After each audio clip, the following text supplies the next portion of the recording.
वक्त की बड़ी खबर, ये देखिए, कर्नाटक में हिजाब पर बैन जारी रहेगा। हाईकोर्ट का ये फैसला आ गया, इसका इंतजार किया जा रहा था। हिजाब पर बैन जारी रहेगा। कर्नाटक में हिजाब पर जो बैन लगा था बवाल के बाद हाईकोर्ट ने कहा है कि ये बैन जारी रहेगा। बड़ा फैसला है हिजाब विवाद पर कर्नाटक हाई कोर्ट का, और इसीलिए आपने देखा कि राज्य में सुरक्षा व्यवस्था बेहद कड़ी कर दी गई है। धारा 144 वहां पर लागू है ताकि बवाल ना हो। हिजाब को लेकर ही पूरा बवाल एक कॉलेज से शुरू हुआ था, उसके बाद ये मामला अदालत तक पहुंचा और यहां पर हिजाब विवाद, इस मामले को सुप्रीम कोर्ट में भी चैलेंज किया गया था।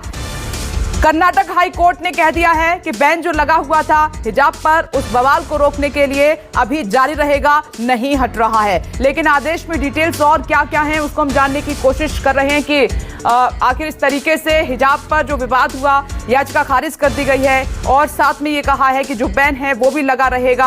आगे अपने आदेश में, अपने ऑर्डर में कोर्ट ने क्या कहा है वो भी डिटेल में हम जाएंगे, वो भी आपको बताएंगे। लेकिन हिजाब विवाद पर याचिका खारिज हो गई है जिसको चैलेंज किया गया था। हिजाब धर्म का अनिवार्य हिस्सा नहीं है, ये हाई कोर्ट ने कहा। यूनिफॉर्म की पाबंदी एक सही कदम है। ये बड़ी खबर न्यूज़ 24 आपको दे रहा है। कर्नाटक हाई कोर्ट का फैसला आ गया है, हिजाब पर बैन जारी रहेगा। याचिका जो लगाई गई थी वो खारिज कर दी है हाई कोर्ट ने और कहा कि हिजाब धर्म का अनिवार्य हिस्सा बिल्कुल भी नहीं है। जो लोग ये कहते हैं उनकी बातों को कोर्ट ने नकारा है। साथ ही कहा कि हिजाब पहनना इस्लाम में धार्मिक बंधन बिल्कुल भी नहीं है।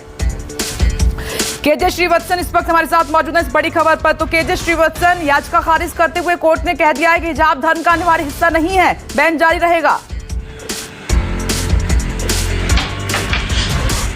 जी बिल्कुल, देखिए ये कर्नाटक हाई कोर्ट का सबसे बड़ा फैसला कहा जा सकता है, क्योंकि इस फैसले को देने से पहले कर्नाटक की जब सिंगल बेंच में पूरा मामला गया था तब वहां पर गीता और कुरान जैसी धार्मिक किताबें भी मंगाई गई। उसके आधार पर उसके तमाम तरह के जवाब भी मांगे गए। कोर्ट ने यह कहा कि भले ही धर्म में क्या धार्मिक ग्रंथों में कुछ भी लिखा हुआ हो सकता है, लेकिन संविधान और कानून के आधार पर इसकी व्याख्या होगी। इसके बाद फुल बेंच में यह पूरा मामला गया और आज इस पर फैसला आया, जिस पर कर्नाटक के हाईकोर्ट की ओर से साफ कर दिया गया कि स्कूल और सरकार को यह अधिकार होगा कि वह किस तरह का ड्रेस कोड बनाती है और सभी को उसका पालन करना होगा।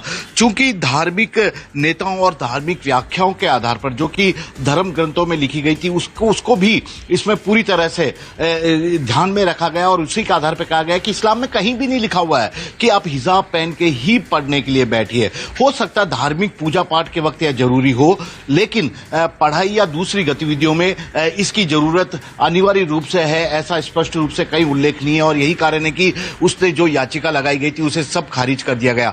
यह पूरा मामला यदि आपको मैं बताना चाहूं तो उस वक्त उठा था जब दिसंबर के आखिरी हफ्ते में कर्नाटक के कुछ स्कूलों में कुछ बच्चे लोग हिजाब पहन के अपनी कक्षाओं में पहुंच गए थे।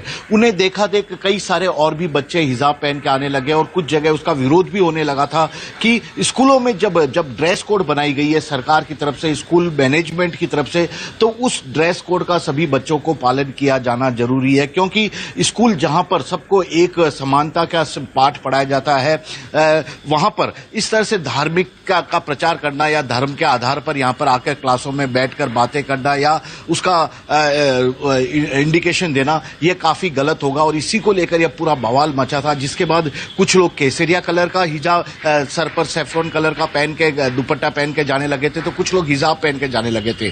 न केवल कर्नाटक बल्कि पूरे देश में यह मामला उठने लगा था और इसे लेकर काफी बवाल भी मचा और उस पर यह हाईकोर्ट का फैसला काफी महत्वपूर्ण माना जाता है। उम्मीद है केजे श्रीवत्सन के हाईकोर्ट के फैसले के बाद बवाल नहीं होगा।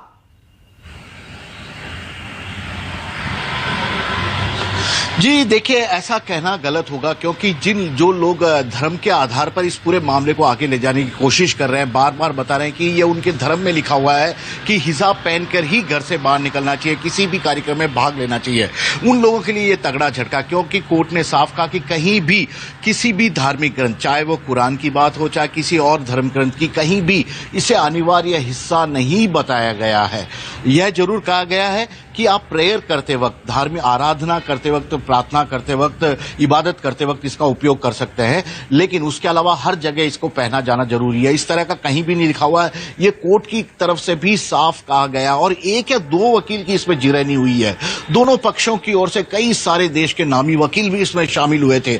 लगातार इस पूरे मामले की सुनवाई हो रही थी और यह मामला कितना गंभीर था इसका अंदाजा इसी बात से लगाया जा सकता है कि कई गलत परिप्रेक्ष्य में कोर्ट में चल रही बहस की जानकारी लोगों तक न पहुंच जाए सोशल मीडिया के जरिए। इसलिए कोर्ट ने इसकी प्रोसीडिंग को जनता के बीच में हर रोज बताने पर भी रोक लगा दी थी, लेकिन कोर्ट की ओर से इतना छूट दे रखी थी कि इसका लाइव प्रसारण किया जा रहा था। हर कोई शख्स कोर्ट की वेबसाइट पर इस पूरी प्रोसीडिंग को लाइव देख सकता था कि किस तरह की बहस की जा रही है, कोर्ट का उस पूरे मुद्दे पर रुक गया और उसी के बाद कर्नाटक की फुल बेंच की ओर से यह फैसला आया है, जो कि कर्नाटक सरकार के लिए भी सबसे बड़ी राहत की बात है, क्योंकि कर्नाटक सरकार पर लगातार जी बोलिए अपनी बात पूरी कीजिए। जी बिल्कुल, देखिए ये कर्नाटक सरकार के लिए भी बड़ी राहत की बात है, क्योंकि कर्नाटक सरकार ने जिस वक्त ये पूरा मामला हिजाब का मामला सामने आया था उसके बाद साफ तौर पे कहा कि कर्नाटका में स्कूलों के लिए नियम कायदे बने हुए, ड्रेस कोड बना हुआ कि सभी बच्चों को उसी ड्रेस कोड में स्कूल में आना पड़ेगा। और इस ड्रेस कोड को जब हाईकोर्ट की प्रोसीडिंग सिंगल बेंच में चल रही थी तब एक बार फिर से कर्नाटक की कैबिनेट में पास किया गया और ठीक है, इसी के साथ मैं एक छोटा सा ब्रेक ले रही हूं। बड़ी खबर पर न्यूज़ 24 लगातार बना हुआ है। कर्नाटक हाई कोर्ट का बड़ा फैसला और हिजाब पर बैन जारी रहेगा। अदालत ने यह कह दिया हिजाब पहनना इस्लाम में धार्मिक बंधन नहीं है, याचिका को खारिज कर दिया। एक छोटा सा ब्रेक, फौरन लौट रहा है, लेकिन इस बड़ी खबर पर बने हुए हैं।